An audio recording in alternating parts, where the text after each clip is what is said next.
Hi, it's time for another verb of the day. Today's verb is tell. Let's look at some definitions. One way you might use the verb tell is to mean to communicate information, facts, or news to someone in spoken or written words.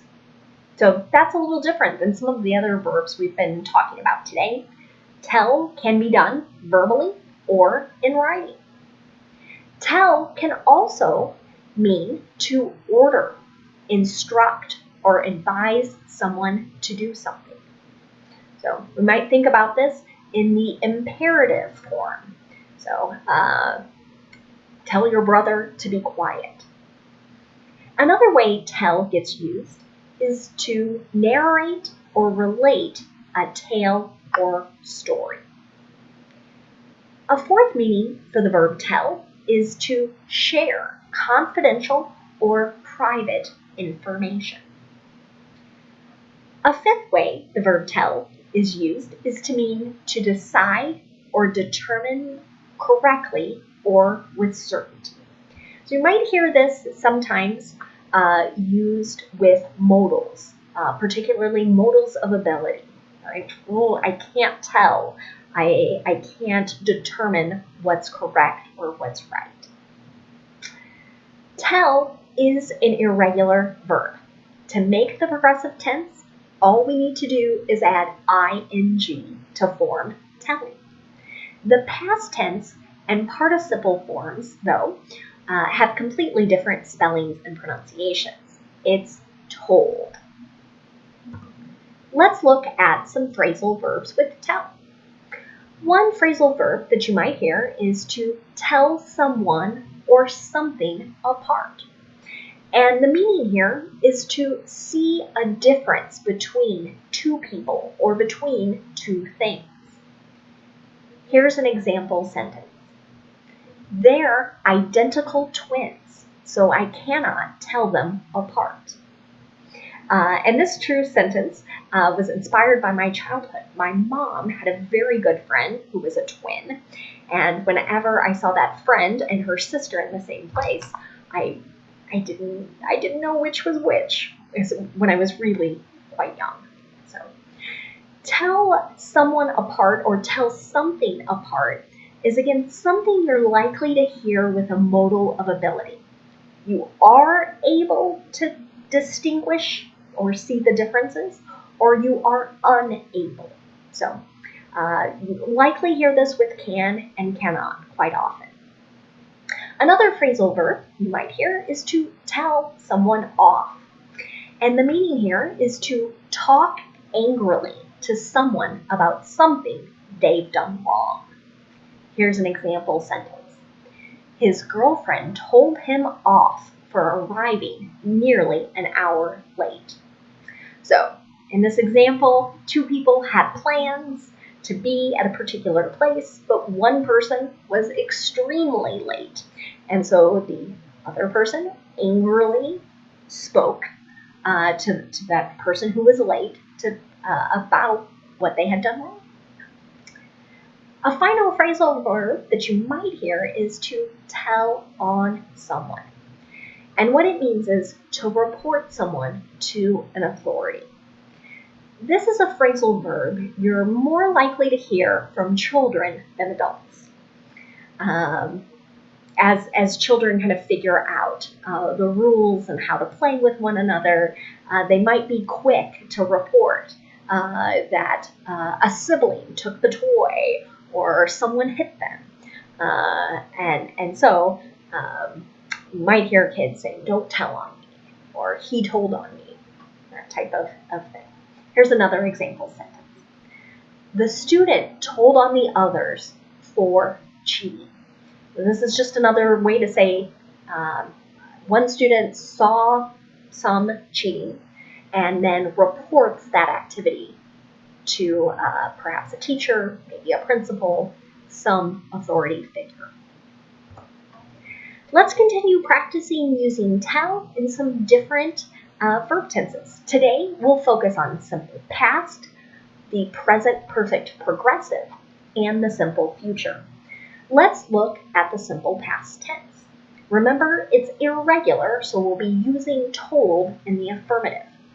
We're using this verb tense to talk about an action that was completed at a known time in the past. Here's a sample sentence. The instructions told us to wait an hour. And to make the negative in simple past tense, we're going to use did not or the contraction didn't. She didn't tell anyone my secrets. If we want to make a question in the simple past tense, we're going to start with did, then our subject, and then the base verb. Did I tell you the news? Next, let's look at present perfect progressive. This verb tense generally describes something that has started in the past and continues into the present day. To make this verb tense, we will use have or has, then the participle been, and then the ing form of our verb. Let's look at an affirmative example. We've been telling them about this great restaurant for years. So in this example sentence, someone might say, you've really got to go there, it's so wonderful. And the friend or the colleague doesn't do it. You visit again, so you say something again, right? And so this action is repeating and continuing into the present. If we want to make a negative sentence in the present perfect progressive, we just need to insert not after the have or the has. Here's an example. He hasn't been telling us the truth. If we want to make a yes or no question in the present perfect progressive, then we'll start with has or have, then our subject, then been, and then the ing form of the verb. Have you been telling your manager that you have too much work? Let's look now at simple future. And we've talked in the past that we can use will to convey future, but we can also use be, going, to, and a base verb to also indicate a future event. And we might use this to talk about predictions. We also might use it to discuss our plans as well. Let's look at an affirmative example. He is going to tell his doctor about the pains he's had during his next visit. So in this sentence, for an example, perhaps someone has a visit next week to see their doctor and is making a plan to tell the doctor about some pain that he has been experiencing. If we want to make negative in this simple future using be going to, we're going to insert not after our be verb. You might see is not or are not in their contraction forms, isn't and aren't. Here's an example sentence. They aren't going to tell on you. That might be done as a plan or a promise. Finally, let's make a yes or no question in the simple future. We'll start with the form of be that matches our subject. That comes next. And then we'll have going to in our base verb. Are you going to tell us a story before bed? Let's look at some words that are related or connected to our verb tell. The first word you might hear is another verb, retell. And it means to tell a story again or to tell a story differently. Here it is in a sentence. Fairy tales are retold again and again. So this particular sentence is in the passive voice, but I did it so you could see that this verb is going to take a similar form as the verb tell. It will also be irregular. Another word you might hear is telling.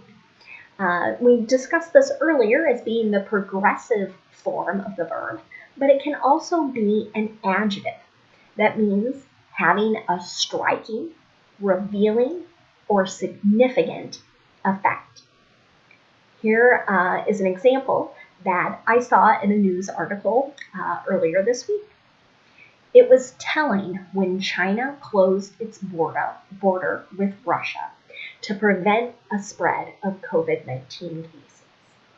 So here, telling is meaning it reveals something.